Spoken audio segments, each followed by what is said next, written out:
Hello, and a warm welcome to my channel, The Mindful Learner. This is a channel about learning a topic, which is my learning. And at this moment, this is the surgical anatomy of the gastrointestinal tract. So let's start from the very bottom. Anal canal is the lowest part of gastrointestinal tract. It starts from termination of the rectum at the pelvic floor. It is about 3 to 5 centimeter long. Superior aspect of the anal canal has the same epithelial lining, which is columnar epithelium, as the rectum.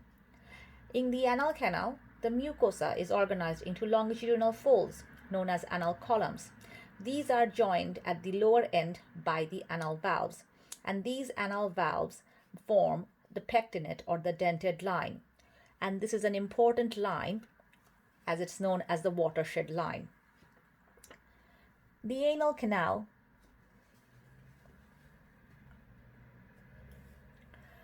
is divided by this watershed line into different blood supply, lymphatic supply. The anal canal is surrounded by two muscle groups, and muscle group is important to maintain the sphincter. The first is the internal anal sphincter, which is a circular muscle, circles up to 2/3 formed by the involuntary circular smooth muscle in the bowel. And this is responsible for the resting function of the anal tone. The external anal sphincter is a voluntary muscle that surrounds the lower 2/3, which overlaps the internal sphincter. It blends superiorly with puborectalis muscle of the pelvic floor. At the junction of the rectum and anal canal, there is a fusion. There is a muscular ring formed by the fusion of internal anal sphincter and external anal sphincter and puborectalis.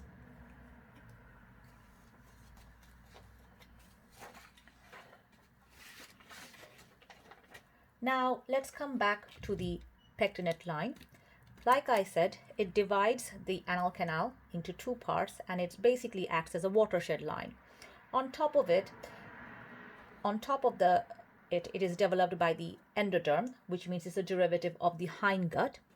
And the blood supply is from the superior rectal artery and the vessel, which are the branch of the inferior mesenteric artery, and it drains into the inferior mesenteric vein, which means it drains into the portovenous circulation.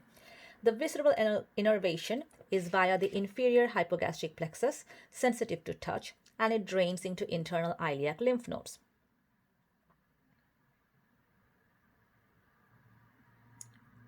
The lower part of the pectinate line is derived from ectoderm of proctoderm. It is supplied by inferior rectal artery, which is a branch of the internal pudendal artery, and it is drained by internal pudendal vessel, which means it drains into the systemic venous system. It has somatic innervation via the inferior rectal nerve, which is a branch of the pudendal nerve. It is sensitive to pain, temperature, touch, pressure, and it drains into superficial inguinal lymph node. Inferior to the pectinate line, the anal canal is lined by a non-keratinized stratified epithelium, which is known as a pecten. This looks like a white, smooth surface. This transitions into the level of internal sphincteric groove to the true skin, which is lined by the keratinized stratified squamous epithelium.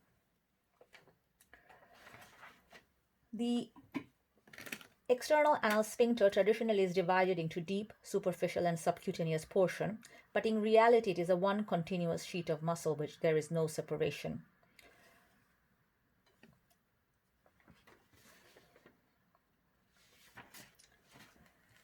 Thank you very much for your attention. If you find this video helpful, or if there's any helpful constructive criticism, feedbacks are all welcome. Thank you very much. Bye.